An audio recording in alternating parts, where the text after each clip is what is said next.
नमस्कार दोस्तों, हमारे विशेष चुनावी कार्यक्रम आपका विधायक में आज हम आपको लेकर चलते हैं बुलंदशहर।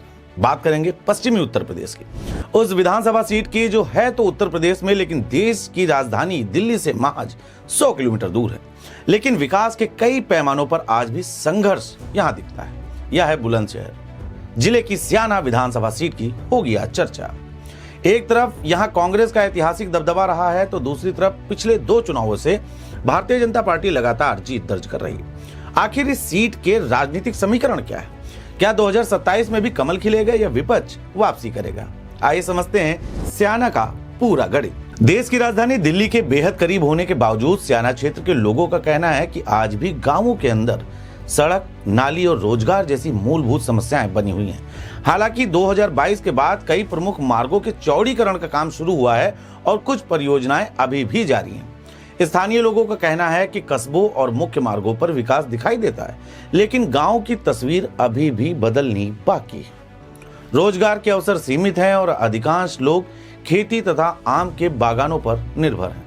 हरित पट्टी क्षेत्र होने के कारण बड़े उद्योगों की स्थापना भी बहुत आसान नहीं है। विकास की बहस के बीच एक तथ्य ऐसा भी है जिसे क्षेत्र के लोग स्वीकार करते हैं। उनका कहना है कि कानून व्यवस्था के मामले में प्रदेश में भाजपा सरकार बनने के बाद सड़कों पर सुरक्षा का माहौल पहले से कई गुना बेहतर हुआ है। सर, जब से दो बार अब वो विधायक जी रह चुके हैं, अगर शहर की या कस्बों की तरफ जाए तो लगता है कि विकास हुआ है, लेकिन गांवों में अगर जा करके देखोगे तो देवेंद्र जी के कार्यकाल में बहुत ज्यादा गांवों में विकास नहीं हो पाया है। और या तो बीजेपी विधायक होने के नाते बीजेपी की सरकार के उस प्रदेश में भी है, विधानसभा में भी है, लोकसभा में भी बीजेपी की सरकार है, लेकिन विकास के नाम पर बहुत सारे कार्य जो है वो आज भी अटके पड़े हैं, जो काफी कोशिशों के बाद भी जनता के कार्य नहीं हो पा रहे हैं। रही बात विधायक जी की, तो वो जिस जाति से आते हैं वो बाहुल्य है स्याना विधानसभा में। मेरा अगर आवाज जनता तक जा रही हो या माननीय मुख्यमंत्री जी तक जा रही हो, तो मैं आग्रह करूंगा कि और भी अदर जातियां रहती हैं स्याना विधानसभा में, तो बीजेपी एक बार और अदर को भी मौका दे। शायद हो सकता है कि इस नाते इस विधानसभा का कुछ विकास और ज्यादा हो। स्याना का राजनीतिक इतिहास भी खूब ज्यादा चर्चित रहा है। स्याना विधानसभा का इतिहास दिलचस्प भी रहा है। इस क्षेत्र में स्याना, बीबी नगर, खानपुर समेत करीब 170 गांव आते हैं। आजादी के बाद हुए पहले चुनाव में कांग्रेस के इर्तिजा हुसैन विधायक बने थे। इसके बाद कई बार कांग्रेस ने यहां जीत दर्ज की। आंकड़े बताते हैं कि अब तक इस सीट पर कांग्रेस 8 बार और भाजपा 6 बार जीत चुकी है। वहीं रालोद, बसपा और अन्य दल भी यहां अपनी उपस्थिति दर्ज करा चुके हैं। हालांकि इस सीट की सबसे रोचक कहानी खान परिवार की है। मुमताज मोहम्मद खान, उनके पुत्र इम्तियाज खान और पोते दिलनवाज खान, तीनों मिलकर कांग्रेस के टिकट पर कुल 6 बार विधायक बन चुके हैं। लेकिन राजनीति है, राजनीति में वक्त बदलता है और स्याना में भी समीकरण बदले। वर्ष 2017 से भाजपा ने इस सीट पर अपना मजबूत कब्जा बना लिया है। वर्ष 2017 और 2022 का चुनावी गणित भी खूब ज्यादा दिलचस्प है। 2017 में भाजपा के देवेंद्र सिंह लोधी ने लगभग 84,000 वोट हासिल कर जीत दर्ज की। बसपा के दिलनवाज खान दूसरे स्थान पर है। फिर आता है 2022 का चुनाव। भाजपा ने दोबारा देवेंद्र सिंह लोधी पर भरोसा जताया और इस बार उन्होंने करीब 1,49,000 वोट हासिल कर रिकॉर्ड बढ़त बनाई। रालोद के दिलनवाज खान काफी ज्यादा पीछे रह गए। कहानी दिलचस्प और इस बात से होती है कि किसान आंदोलन के दौरान चर्चाओं में आई पूनम पंडित को कांग्रेस ने मैदान में उतारा, लेकिन उन्हें मात्र 2900 वोट मिले और कांग्रेस का प्रदर्शन बेहद ही कमजोर रहा। यह आंकड़ा बता रहा है कि कांग्रेस वास्तव में यहां पर सिमटती हुई नजर आई। राजपूत आदर्श की संख्या 40,000 के लगभग है। इतने 40,000 ही यहाँ पर दलित समुदाय के लोग आते हैं। अच्छा, जैसे पिछली 2 बार से लगातार देखा जा रहा है कि भारतीय जनता पार्टी लोध राजपूत समाज से टिकट दे रही है स्याना विधानसभा से, और उसी का प्रभाव पड़ता है। यदि ऐसा होता है कि भारतीय जनता पार्टी किसी लोध राजपूत से अन्य को टिकट देती है, तो क्या प्रभाव रहेगा? फाइट थोड़ा मुश्किल जरूर हो जाएगी, संभावना फिर भी जीत की भाजपा की है। अच्छा, जैसे लोध राजपूत से अन्य की बात है, जो अन्य जातियां हैं, वो कई बार ये कहती हुई सुनाई देती है कि किसी अन्य को भी मौका मिलना चाहिए। आपके क्या विचार है इस बारे में? निश्चित तौर पे अन्य को तो मौका मिलना ही चाहिए, और सबसे इसमें अधिक महत्वपूर्ण बात यह है कि लंबे समय से यहाँ पर स्थानीय विधायक नहीं है। ये देवेंद्र सिंह लोधी जी भी बुलंदशहर के रहने वाले हैं। लेकिन अभी हाल फिलहाल में ही देवेंद्र सिंह लोधी ने अपना आवास सियाना में बनाया है। क्या शायद उसी टैग को मिटाने के लिए उन्होंने आवास सियाना में बनाया है? मेरे विचार से जनता बहुत समझदार है। वो जानती है कि ऐसे एक मकान या आवास बना लेने से कोई यहाँ रहने नहीं लगेगा। बोर्ड लगाने से उसका स्थायी निवास नहीं हो जाता। यानी कि आप भी इस बात से पूर्णतः सहमत हैं कि जो विधायक पद का उम्मीदवार है वो स्थानीय होना चाहिए, क्षेत्र का ही होना चाहिए? नहीं, ये तो क्षेत्र के विकास और समस्याओं को बेहतर समझने के लिए तो बहुत जरूरी है।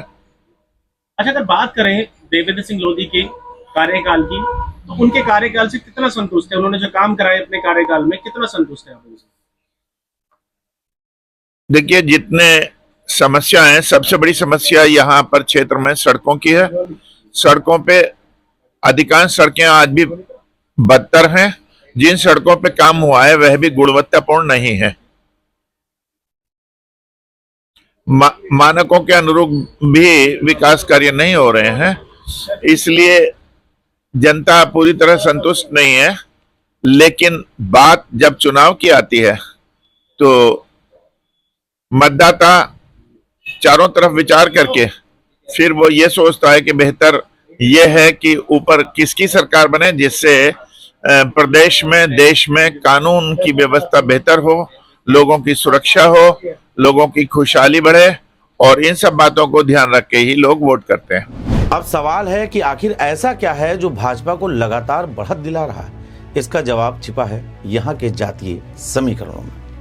जातीय गणित यहाँ की खूब ज्यादा मजबूत है। सियाना विधानसभा में करीब 3,80,000 मतदाता हैं। बड़ी संख्या में मतदाता, जिनमें लोधी राजपूत लगभग 70,000 हैं। वहीं मुस्लिम वोटों की अगर बात करें तो लगभग 55,000, जाट 45,000, ठाकुर लगभग 45,000, जाटो लगभग 40,000 और कुल अनुसूचित जाति के मतदाता लगभग 56,000 की संख्या में। इसके अलावा ब्राह्मण, वैश्य और सैनी समुदाय भी चुनावी परिणामों को जमकर प्रभावित करते हैं। भाजपा पिछले 2 चुनावों से लोधी समाज के देवेंद्र सिंह लोधी को अपना उम्मीदवार बना रही है। राजनीतिक पंडितों का मानना है कि लोधी वोट बैंक को साधे रखना भाजपा की रणनीति का एक अहम हिस्सा है, जो कहीं न कहीं लगातार कारगर होता हुआ दिखाई भी पड़ रहा है। हालांकि क्षेत्र में बातचीत के दौरान कुछ गैर लोधी मतदाताओं ने यह जरूर कहा कि अब अन्य जातियों को भी मौका मिलना चाहिए। देखिए, सबसे पहले तो मैं विधायक जी को क्षेत्र की जनता की तरफ से ये कहूँगा कि ये जो है अपने नसीब के बहुत बड़े बली हैं, क्योंकि हमारा लोध बाहुल क्षेत्र है और भारतीय जनता पार्टी जो टिकट देती है यहाँ लोधों को ही मतलब टिकट देती है, लोध राजपूतों को ही। बाकी अन्य जातियों पर किसी पर वो विचार नहीं करते हैं। और हमारे क्षेत्र का दुर्भाग्य भी है कि लगातार 2 पंचवर्षीय योजनाओं से विधायक होने के बावजूद भी हमारी पूरी विधानसभा विकास के लिए तरस रही है। इनके द्वारा ना ही तो कोई सामाजिक स्तर पर काम करे जा रहे हैं, ना ही गांव में मतलब जो गंदगी के अंबार लगे पड़े हैं, जो इनके काम है, कार्य क्षेत्र है, उन कार्य क्षेत्रों को भी ये पूरा मतलब तरीके से नहीं कर पा रहे हैं। लेकिन दिलचस्प बात यह है कि तमाम असंतोष के बावजूद अधिकांश मतदाता भाजपा के शीर्ष नेतृत्व को ध्यान में रखकर वोट देने की बात करते हैं। देखिए, हम इसमें स्थानीय नेता को न देख के हम अपने शीर्ष नेतृत्व आदरणीय प्रधानमंत्री नरेंद्र मोदी जी और अपने देश के उत्तर प्रदेश के मुख्यमंत्री माननीय योगी आदित्यनाथ जी इतने अच्छे कार्य कर रहे हैं, तो हम उन लोगों से जुड़े हैं, ना कि किसी विधायक से, ना किसी से। हम बीजेपी में ही अपना समर्थन करेंगे, चाहे हमारा यहाँ विधानसभा में किसी को भी टिकट मिलता है, हम उसके साथ हैं। तो कुल मिलाकर सियाना विधानसभा में स्थानीय स्तर पर विकास और उम्मीदवार को लेकर सवाल तो जरूर है, लेकिन मौजूदा राजनीतिक माहौल और जातीय समीकरणों को देखें तो भाजपा फिलहाल बढ़त की स्थिति में नजर आती है। लेकिन यह तो जनता पर निर्भर करता है कि जनता किसे जनार्दन बनाती है। कुल मिलाकर अब देखना होगा कि 2027 के चुनाव तक विपक्ष कोई बड़ा चेहरा और मजबूत रणनीति तैयार कर पाता है या फिर सियाना का किला लगातार तीसरी बार भाजपा के कब्जे में जाता है। बहरहाल आपकी क्या कुछ राय, अपनी राय हमें हमारे कमेंट बॉक्स में जरूर दें।